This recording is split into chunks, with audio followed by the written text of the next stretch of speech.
Welcome back guys. कैसे हो सब लोग। तो मैंने सोचा था पहले कि आखिर आज का लेक्चर हम लोग कर लेते हैं, लेकिन फिर मेरा मूड बदल गया और हम लोग आज ही सुप्रीम कोर्ट और हाई कोर्ट को बेटा ख़त्म करेंगे और तुम लोग यहीं पे बैठे रहोगे और मेरे साथ साथ में पढ़ते जाओगे। सो गाइस, आज सुप्रीम कोर्ट और हाई कोर्ट के हम कंपोजिशन, अभी थोड़ी पिछले लेक्चर में हम लोगों ने अपना हाई कोर्ट और सुप्रीम कोर्ट खत्म करा, उसके कंपोजिशन को देखा अच्छे तरीके से। अब हम लोग जो कंप्लीट करेंगे वो है उसकी पावर्स, और जब पावर्स कंप्लीट कर लेंगे तो मैं बोल सकता हूँ हाई कोर्ट और सुप्रीम कोर्ट का जितना भी आप लोगों का सिलेबस में आएगा वो कंप्लीट हम लोग कर लेंगे। तो अब हमारी पावर्स रह गई है बेटा, करते हैं स्टार्ट जल्दी से कि आखिर कौन कौन सी पावर्स हैं हाई कोर्ट की और सुप्रीम कोर्ट की। तो आज इसको खत्म करके फिर ही तुम लोग जाना। सो देखो क्या क्या चीज़ें हैं बेटा हाई कोर्ट और सुप्रीम कोर्ट की पावर्स के बारे में। तो देखो बेटा, दो दो चीज़ें हैं। सबसे पहली चीज़ है ओरिजिनल पावर और दूसरी कौन सी है, एपीलेट। ठीक है, दो जुडिस्टिक्शन आती है इसकी, एक तो एपीलेट जुडिस्टिक्शन, दूसरी होती है एक ओरिजिनल जुडिस्टिक्शन। सर जुडिस्टिक्शन का मतलब क्या होता है बेटा, उसका एरिया, उसकी क्या कहते हैं हद, जिसको तुम लोग बोलते हो कि क्या क्या उसकी चीज़ में आएगा। तो ओरिजिनल जुडिस्टिक्शन उसकी क्या है और उसकी एपीलेट जुडिस्टिक्शन क्या है। तो दो तरीके से उसकी पावर्स को क्या किया गया है, डिवाइड करा गया है। ठीक है, तो सबसे पहले जो हम लोगों को पढ़ना है that is original jurisdiction. Sir original jurisdiction का क्या मतलब होता है, जब एक सुप्रीम कोर्ट के पास में डायरेक्टली कोई भी केस फाइल कर देता है, कहीं भी जाए बगैर, कहीं भी जाए बगैर वो डायरेक्टली अगर केस ले लेता है, दैट इज ओरिजिनल जुडिस्टिक्शन। और एपीलेट का मतलब होता है जब हाई सुप्रीम कोर्ट के पास में जितने भी केसेस आते हैं वो किसी डिसीजन की अपील के लिए आए हैं, दैट इज एपीलेट। ओरिजिनल का मतलब है जब डायरेक्टली सुप्रीम कोर्ट के पास जाओगे, कहीं और जाने की जरूरत नहीं है, डायरेक्टली सुप्रीम कोर्ट के पास आ गए हो, डायरेक्टली किसी की शरण में आ गए हो, दैट इज ओरिजिनल। और अगर किसी से धोखा खाने के बाद में कहीं पर गए हो तो वो एपीलेट। एपीलेट का मतलब है कि अगर आपने किसी कोर्ट में अपना डिसीजन दिया, मतलब किसी कोर्ट ने आपके लिए डिसीजन दिया, आप उस डिसीजन से खुश नहीं हो, आप उसकी अपील लेके जा रहे हो, दैट इज एपीलेट जुडिस्टिक्शन। तो सुप्रीम कोर्ट दो तरीके की जुडिस्टिक्शन लेती है बेटा, एक तो ओरिजिनल और एक एपीलेट। अब ओरिजिनल जुडिस्टिक्शन में क्या क्या बोला गया कि आखिर कब ओरिजिनल जुडिस्टिक्शन में डायरेक्टली किन केसेस में हम लोग सुप्रीम कोर्ट के पास जाएंगे। तो देखो सबसे पहले गवर्नमेंट और स्टेट का मामला, मतलब गवर्नमेंट ऑफ इंडिया और दूसरी कोई स्टेट, जैसे पंजाब स्टेट है या हरियाणा स्टेट है या कोई भी स्टेट है, इन दोनों के बीच में कोई झगड़ा है, उसको लेके केस कहां पे डायरेक्ट जा सकता है, सुप्रीम कोर्ट में। मतलब गवर्नमेंट ऑफ इंडिया और स्टेट के बीच का केस है, government of India any states और वन साइड और वन और मोर स्टेट, मतलब एक स्टेट का झगड़ा तब भी जा सकते हो, एक से ज्यादा स्टेट्स अगर मिलके गवर्नमेंट ऑफ इंडिया के साथ में कोई झगड़ा है, डिस्प्यूट है, उसके लिए भी आप डायरेक्टली कहां पे जा सकते हो, सुप्रीम कोर्ट में। और अगर दो स्टेट का आपस में मामला है तब भी कहां पे जा सकते हो, सुप्रीम कोर्ट में। मतलब गवर्नमेंट ऑफ इंडिया और किसी स्टेट के साथ जब झगड़ा है तब भी सुप्रीम कोर्ट में, गवर्नमेंट ऑफ इंडिया का दो तीन स्टेटों के साथ में झगड़ा है वो इकट्ठे मिलकर भी सुप्रीम कोर्ट जा सकते हैं, और अगर दो डिफरेंट डिफरेंट स्टेट्स का मामला है तब भी वो कहां पे जा सकते हैं, डायरेक्टली सुप्रीम कोर्ट में जा सकते हैं। Done guys. उसके बाद में आता है ये हमारी थी ओरिजिनल जुडिस्टिक्शन। ओरिजिनल जुडिस्टिक्शन में पहले तो ये 3 पॉइंट के लिए आप लोग डायरेक्टली किसके पास जा सकते हो, सुप्रीम कोर्ट के पास में, या फिर आप लोग याद है मैंने आपको रिट्स पढ़ाई थी, रिट्स याद है, रिट्स वो 5 तरीके की रिट पटिशन अगर आप फाइल कर रहे हो, जो कि आर्टिकल 32 में बताया गया है कि आखिर 5 तरीके की रिट पटिशन के लिए भी आप डायरेक्टली कहां पे जा सकते हो, सुप्रीम कोर्ट में। अगर मेरे वो जो फंडामेंटल राइट्स हम पढ़ के आए हैं, अगर वो फंडामेंटल राइट्स मेरे ब्रीच हो रहे हैं, या मेरे उस फंडामेंटल राइट, कोई इंसान मेरे को फंडामेंटल राइट नहीं एग्जीक्यूट होने दे रहा मेरे, उसके लिए भी हम लोग डायरेक्ट रिट पिटिशन फाइल करेंगे अंडर 32 आर्टिकल के तहत, किसको, सुप्रीम कोर्ट को। तो ओरिजिनल जुडिस्टिक्शन में पहले तो वो 3 पॉइंट में आप लोग कहां पे जा सकते हो, सुप्रीम कोर्ट के पास में, और फंडामेंटल राइट्स के लिए आप लोग जो रिट पिटिशन है उसके लिए आप कहां जा सकते हो, सुप्रीम कोर्ट में। तो यहां ओरिजिनल का हमारा जुडिस्टिक्शन यहां पे खत्म हो गया, ओरिजिनल खत्म किया। अब आते हैं एपीलेंट में। सर जब अपील लेके जाना है हमें, तो अपील में हम लोग कैसे, किस किस तरीके से हम अपील के केसेस में कहां जाएंगे, सुप्रीम कोर्ट में। तो देखो बेटा सबसे पहले देखा, अगर हाई कोर्ट ने सर्टिफाइड करा कोई केस, हाई कोर्ट की अपील लेके आप लोग कहां जा सकते हो, सुप्रीम कोर्ट। हाई कोर्ट के डिसीजन से आप खुश नहीं हो तो आपको कहां जा सकते हो, सुप्रीम कोर्ट। अगर सब्सटेंशियल क्वेश्चन ऑफ लॉ है, मतलब अगर लॉ को इंटरप्रेट, मतलब कानून में जो लिखा है उसमें कंफ्यूजन है, उसमें समझ नहीं आ रहा कि हाई कोर्ट ने जो डिसीजन पास करा है वो खुद कंफ्यूज है कि मैंने अपने तरीके से डिसीजन पास कर दिया है, तुम्हें कोई दिक्कत है इससे, तो तुम इसके लिए कहां पे चले जाओ, सुप्रीम कोर्ट। कि जहां क्वेश्चन ऑफ लॉ हो, जहां पे लॉ अच्छे तरीके से इंटरप्रेट ना हो, उसके लिए आप कहां पे जा सकते हो, सुप्रीम कोर्ट। तो कॉन्स्टिट्यूशनल अपील है, कॉन्स्टिट्यूशन में बताया गया कि अगर किसी के डिसीजन से खुश नहीं हो तो वहां से आप अब क्वेश्चन ऑफ लॉ के तहत आप कहां पे जा सकते हो, सुप्रीम कोर्ट में। ठीक है। फिर सिविल अपील लेके आप सुप्रीम कोर्ट में जा सकते हो। क्रिमिनल अपील, क्रिमिनल केसेस के लिए अपील करनी है। सर सिविल और क्रिमिनल में क्या फर्क होता है? बेटा अगर कोई ऐसा केस है जिसमें सिर्फ पनिशमेंट जो है वो मॉनेटरी है, मतलब आप पैसे दे के, अपने फाइन दे के जो भी आपका वो सेटलमेंट कर दी जा सकती है, उसको बोलते हैं सिविल ऑफेंसेस।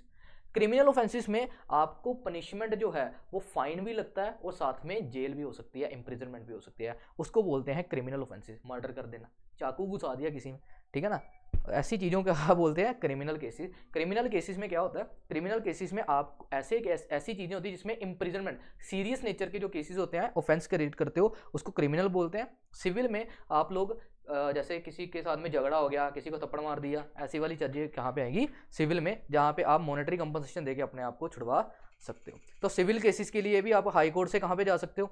अगर वो फिट फॉर अपील है, अगर वो अपील करने के लायक है, तो आप लोग सिविल अपील भी कहाँ पे कर सकते हो? सुप्रीम कोर्ट में। अगर क्रिमिनल कोई केस करा है और जिसमें एक पर्सन को डेथ सेंटेंस दे दी गई है, मतलब डेथ पनिशमेंट मिल गई है, वो बंदा जा सकता है। हाई कोर्ट ने ये सर्टिफाइड करा है, हाई कोर्ट सर्टिफाइड करेगा कि आप लोग सुप्रीम कोर्ट के पास जा सकते हो, मतलब आप डायरेक्टली सुप्रीम कोर्ट के पास नहीं जाओगे, हाई कोर्ट सर्टिफाइड करके देगा कि इस चीज़ की अपील वहाँ पे सुप्रीम कोर्ट में कर सकती है, तब आप वहाँ पे चले जा सकते हो। और सुप्रीम कोर्ट इटसेल्फ, अगर सुप्रीम कोर्ट ने आपको खुद बुला लिया कि आ जाओ मेरे पास अपील लेके, तब भी आप कहाँ पे जा सकते हो? क्रिमिनल केसेस में सुप्रीम कोर्ट के पास में जा सकते हो। तो सुप्रीम कोर्ट के पास जाना है पहले तो, अगर किसी को 10 सेंटेंस दे दी है तब, अगर हाई कोर्ट ने बोला है, सर्टिफाइड करा है कि आप इसको लेके सुप्रीम कोर्ट में चले जाओ, ये फिट फॉर अपील है, तब, और लास्ट में अगर सुप्रीम कोर्ट इटसेल्फ आपको खुद ही बुला ले कि आ जाओ मेरे पास अपील ले लो, अपील लेके आ जाओ, मैं जजमेंट देती हूँ, और तब भी आप लोग का वहां पे क्रिमिनल केसेस के लिए अपील लेके जा सकते हो। तो सिविल और क्रिमिनल केसेस में आप कहाँ जा सकते हो? सुप्रीम कोर्ट के पास में। फिर स्पेशल एपीलेंट जुडिस्डिक्शन, मतलब कुछ स्पेशल केसेस, ऐसे केसेस जो कि किसी स्पेसिफिक मैटर के लिए हुए हैं, स्पेशल केसेस में आप लोग उन स्पेशल डिसीजन के लिए भी अपील लेके कहां पे जा सकते हो? आप क्या कहते हैं, सुप्रीम कोर्ट जा सकते हो। जैसे कि सुप्रीम कोर्ट ने ग्रांट किया है मैनी स्पेशल लीव्स, कई जगह पे उन्होंने स्पेशल लीव्स दी हैं जहां पे डिसीजन इलेक्शन कमीशन ने पास करा है, लेबर एंड इंडस्ट्री ट्रिब्यूनल ने कोई डिसीजन पास करा है, तो उन डिसीजंस के लिए आप अपील लेके कहां पे जा सकते हो? आप अपने सुप्रीम कोर्ट के पास में जा सकते हो। तो कुछ स्पेशल अपीलेंट ट्रिब्यूनल के पास में भी क्या है, अपीलेंट जुडिस्डिक्शन है। फिर appeal against the decision of special court, आपको पता है कुछ स्पेशल कोर्ट्स बनाई गई हैं। अब सर स्पेशल कोर्ट्स क्या होता है? स्पेशल कोर्ट्स बनाई गई हैं कुछ स्पीडी मैटर करने के लिए, स्पेशल कोर्ट्स किसी स्पेसिफिक और स्पीडी ट्रायल के लिए कुछ कोर्ट्स बनाई गई हैं, ठीक है। तो उन स्पेशल कोर्ट्स जो बनाई गई हैं, उन स्पेशल कोर्ट्स के तहत अगर कोई डिसीजन पास हुआ है, उनके खिलाफ भी आप अपील लेके कहां पे जा सकते हो? सुप्रीम कोर्ट में। फिर कॉन्स्टिट्यूशन में अगर कुछ लिखा है, याद करो कॉन्स्टिट्यूशन में कुछ लिखा है, ठीक है, कॉन्स्टिट्यूशन में कुछ लिखा हुआ है, और अगर उस कॉन्स्टिट्यूशन से अलावा कोई कुछ चीज बदल रही है, जैसे कॉन्स्टिट्यूशन में लिखा था राइट टू फ्रीडम, मेरे को राइट्स दिए हैं, अगर वो कॉन्स्टिट्यूशन में जो लिखा है उसके तहत अगर कोई इंसान उसके विरुद्ध काम कर रहा है, उसकी अपील लेके भी कहां पे जा सकते हो आप लोग? सुप्रीम कोर्ट में। तो कॉन्स्टिट्यूशन की रखवाली करने वाला कौन है? Supreme court. फिर पावर टू इंटरप्रेट कॉन्स्टिट्यूशन, बेटा कॉन्स्टिट्यूशन में कुछ ऐसी चीजें लिखी हुई हैं जो कि किसी के समझ में नहीं आ रही, किसी को पता नहीं लग रहा कि ये जो आर्टिकल बनाया या फिर कोई भी चीज लिखी है, हमें नहीं समझ आ रहा कि इस आर्टिकल में क्या लिखा हुआ है।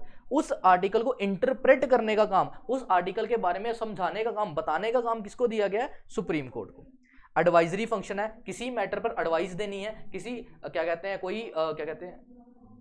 कोई डिसीजन चल रहा था उसके ऊपर एडवाइस चाहिए, या किसी लोअर कोर्ट को किसी सुपीरियर मैटर के ऊपर एडवाइस चाहिए, तो एडवाइजरी फंक्शन भी कौन करके दे रहा है? आपका सुप्रीम कोर्ट करके दे रहा है। फिर power to review its own judgment, Supreme Court ने क्या करा बेटा? सुप्रीम कोर्ट ने अपने कोई डिसीजन पास कर दिया, बाद में उसको लगा कि नहीं यार, जो मैंने डिसीजन पास करा था ना वो ठीक नहीं है। कई बार तुम लोग भी ऐसा कर देते हो, ठीक है, गलती से कुछ किसी को बोल दिया, बाद में फील होता है कि नहीं यार मैंने गलत बोला, हमें इसे सॉरी बोल देनी चाहिए। इसी तरीके से सुप्रीम कोर्ट क्या बोलता है? सुप्रीम कोर्ट ने अगर कोई जजमेंट पास कर दी और उसको लगता है कि नहीं, मेरे को ये डिसीजन नहीं देना था, तो वो अपने डिसीजन को रिव्यू, फिर से चेक करने की पावर भी रखता है। ये उसकी अपने डिसीजन को, अपने ही जजमेंट को रिव्यू करना, अपने ही जजमेंट को रिव्यू करने की पावर भी किसके पास है बेटा? सुप्रीम कोर्ट के पास में, ठीक है। फिर as a court of record, आवाज आ रही है? ठीक है बेटा, शायद नॉइस में थोड़ा सा बाहर की नॉइज आ सकती है, ठीक है, तो नॉइज में कॉम्प्रोमाइज करना थोड़ा सा, ठीक है। अगर आवाज वैसे तो क्लियर होगी, बट ठीक है, क्या करें, बाहर डीजे लगा हुआ है, ठीक है, लोग गाने वगैरह बजा रहे हैं, हम लोग पढ़ाई करेंगे, लेकिन हमारी पढ़ाई ज़रूरी है। अगला आता है बेटा कोड ऑफ रिकॉर्ड। जितनी भी प्रोसीडिंग्स होगी, जितने भी आपके डिसीजन लिए जाएंगे, उसकी रिकॉर्ड की सारी रिकॉर्डिंग जो है, ठीक है, उसके लिखित में, ठीक है, या फिर आप ई रिकॉर्डिंग्स बोलते हो, जो भी कुछ आपकी प्रोसीडिंग्स होगी सुप्रीम कोर्ट में, उसकी सारा रिकॉर्ड सुप्रीम कोर्ट के पास में होता है कि आखिर कल को उनको देखना हो कि ये डिसीजन में हमने कौन सा केस में कौन सा डिसीजन दिया था, तो वो वहाँ से भी चेक कर सकते हैं। ठीक है, तो कोर्ट ऑफ रिकॉर्ड है, सारी रिकॉर्ड उनके पास अवेलेबल होते हैं। ठीक है, उसके बाद में कौन सा याद रखोगे आप लोग? हाँ, power of judicial review. Sir ये बड़ा अच्छा पॉइंट है सर, रिव्यू वाला पॉइंट तो ऊपर भी बड़ा था। बिल्कुल बेटा, पहले वाले पॉइंट में था कि अगर सुप्रीम उस डिसीजन उसको लगता है ये ठीक नहीं है, तो उस डिसीजन को रिव्यू करने की पावर उसके पास है। लेकिन यहां पे है जुडिशियल रिव्यू। सर दोनों में फर्क क्या है बेटा? जुडिशियल रिव्यू का मतलब होता है अगर कोई ऐसा कानून बना दिया स्टेट गवर्नमेंट ने या फिर किसी भी 2-3 गवर्नमेंट ने मिलकर कोई ऐसा कानून बना दिया जो कानून आपके कॉन्स्टिट्यूशन से वायलेट कर रहा है, मतलब कॉन्स्टिट्यूशन में कुछ और लिखा हुआ है और इन्होंने कोई ऐसा कानून बना लिया जो कॉन्स्टिट्यूशन के साथ में कंसिस्टेंट नहीं है। ठीक है, तो उस कानून को रद्द करना, उस कानून को अनकॉन्स्टिट्यूशनल, वर्ड क्या यूज कर रहा हूं मैं, अनकॉन्स्टिट्यूशनल प्रूफ करने का पावर भी किसके पास दी गई है? सुप्रीम कोर्ट के पास में। क्योंकि जो सुप्रीम कोर्ट है वो पूरे के पूरे कॉन्स्टिट्यूशन के ऊपर नजर रखता है कि कोई भी इसको वायलेट ना करे। समझ लगा? तो बस जुडिशियल रिव्यू की पावर है। एंड लास्ट वन इज बेटा एडमिनिस्ट्रेटिव पावर। सर एडमिनिस्ट्रेटिव मतलब कि आखिर रोज के जो कामकाज चल रहे हैं सुप्रीम कोर्ट में, तो सुप्रीम कोर्ट उनके ऊपर भी डिसीजन देता है, जैसे कि कितने स्टाफ को अपॉइंट करना, कौन से जज को अपॉइंट करना है, रूल्स एंड रेगुलेशन बना सकता है कि एडवोकेट कैसे काम करेंगे सुप्रीम कोर्ट में। ठीक है, फिर उसके बाद में इन्वेस्टिगेशन कैसे करनी है, चार्जेस कैसे लगाने हैं, किसी डॉक्यूमेंट को किस तरीके से प्रेजेंट करना है, इलेक्ट्रॉनिक वे में अगर कोई डॉक्यूमेंट है क्या उसको लेना है एविडेंस के तरीके से या नहीं, तो इसके रिलेटेड रूल्स एंड रेगुलेशंस भी कौन बनाता है? Supreme court. तो ये थे सुप्रीम कोर्ट के कुछ अदर फंक्शंस। ठीक है, तो दो तरीके के तुम्हारे फंक्शंस है बेटा, कौन कौन से? एक तो ओरिजिनल था, एक एपिलेंट था, और एक अदर फंक्शंस आते हैं। जो अदर फंक्शंस हमने कहां से पढ़े हैं? ये रहे तुम्हारे अदर फंक्शंस, इंपॉर्टेंट फंक्शंस यहां से स्टार्ट है। तो 3 पार्ट में तुम लोग इसके फंक्शंस पढ़ते हो सुप्रीम कोर्ट के, एक ओरिजिनल, एक एपिलेंट, एक अदर्स। ठीक है, ओरिजिनल में कौन से थे? एक तो फंडामेंटल राइट्स वाला था, एक वो 3 पॉइंट से, याद है? स्टेट का मामला है, स्टेट गवर्नमेंट और सेंट्रल गवर्नमेंट का कोई मामला है, या फिर गवर्नमेंट ऑफ इंडिया का 2-3 स्टेट के साथ मामला है, तब आप ओरिजिनल में जा सकते हो। फंडामेंटल ड्यूटीज को बचाने के लिए आपके फंडामेंटल राइट्स जो हैं वो आपके वायलेट हो रहे हैं, तब आप जा सकते हो। और एपिलेंट में आप अपील लेके जा सकते हो, सिविल केसेस में, क्रिमिनल केसेस में, स्पेशल लीव में जा सकते हो। ठीक है, एपिलेंट कर सकते हो, स्पेशल कोर्ट्स के लिए आप लोग जा सकते हो। तो ऐसी सारी डिसीजन लेके आप एपिलेंट में जा सकते हो। ठीक है, तो ये सारी पावर्स थी आपकी कौन सी? सुप्रीम कोर्ट की पावर्स। ठीक है, अब लास्ट में रह गया, खत्म कर रहे हैं आज, हाई कोर्ट्स की पावर। बेटा सेम है, सिमिलर है। क्यों मैंने पढ़ाई सुप्रीम कोर्ट की पावर? क्या बोल रहा है? सुप्रीम कोर्ट की पावर है, सुप्रीम कोर्ट की पावर हम लोगों ने पढ़ ली है। अब हाई कोर्ट की पावर चल रही है। हाई कोर्ट में सिमिलर पावर जो सुप्रीम कोर्ट के पास में, वैसी हाई कोर्ट की पावर है। देखो, एक जुडिशियल पावर दी गई है, एक एडमिनिस्ट्रेटिव पावर दी गई है। जुडिशियल में 2 पॉइंट है, ओरिजिनल जुडिस्टिक्शन और एपिलेंट। जैसे आपने ऊपर पढ़ा कि जो जुडिशियल पावर है, डिसीजन देने की पावर है, वो 2 ही है, या तो ओरिजिनल जुडिस्टिक्शन या फिर एपिलेंट। तो सेम टू सेम ऊपर वाला रिपीट हो रहा है।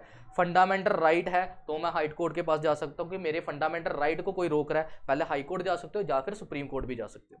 कॉन्स्टिट्यूशनल जुडिस्टिक्शन, यहाँ पे क्या है? कोई ऐसे केसेस जो कॉन्स्टिट्यूशन डिस्प्यूट के साथ में रिलेट कर रहे हैं। ठीक है, कि कॉन्स्टिट्यूशन में कुछ लिखा हुआ है, कोई इंसान दूसरे काम कर रहा है, जैसे कोवरेंटो वाला चीज पढ़ी थी कि उसकी अथॉरिटी नहीं थी टिकट चेक करने की, कल पढ़ाया था मैंने, अथॉरिटी नहीं थी टिकट चेक करने की, फिर भी वो कर रहा है, तो कॉन्स्टिट्यूशनल कुछ भी गलत हो रहा है तब भी आप जा सकते हो।